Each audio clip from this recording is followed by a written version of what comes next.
Item main పేజీలో వేశారు. మన మన వార్తలు మెయిన్ పేజీలో రాయరు, ఎందుకంటే మంది కాదు కాబట్టి.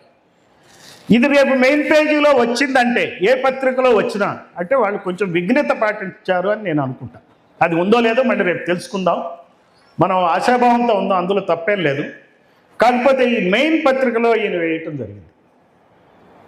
ఎంతమంది, ఎన్ని బీసీలు ఎంతమంది ఎమ్మెల్యేలు అయ్యారు, ఏ కులాల నుంచి అయ్యారు, అసలు ఏమవుతుంది ఈ రాష్ట్రంలో అనే విషయాన్ని ఇంత పెద్ద ఎత్తున ఈ పత్రికలో వేశారు. ఈ ఒక్క దినపత్రిక మన వేదిక మీద ఉన్న పెద్దలకి ఎందుకు ఇస్తున్నారంటే, ఒక పత్రిక మనం ఆదరించినప్పుడు ఆ పత్రికను కూడా మనం థ్యాంక్స్ చెప్పాలి, గ్రాటిట్యూడ్ ఉండాలి. గ్రాటిట్యూడ్ లేకపోతే మనకు సమాజంలో మేలు జరగదు. అదే గ్రాటిట్యూడ్తో ఈరోజు నేను కూడా ఆయనతో ఒకే ఒకసారి ఈ చిన్న బుక్ ఇచ్చాను అంతే, నేనేం మాట్లాడలా. ఇది డేటా ఉంటుంది, ఏ కులాలకి ఎంతమంది ఎమ్మెల్యేలు అయ్యారు అనేటువంటి ఇన్ఫర్మేషన్ ఇది ఒక్కటే ఇస్తే అంత పెద్ద ఆర్టికల్ రాశారంటే రాజు తలుచుకుంటే దెబ్బలు కొదవ. ఆయన ఎవరు, ఎడిటర్ సిఎల్ రాజాను తలుచుకుంటే మెయిన్ పేజ్కే వచ్చింది వార్త.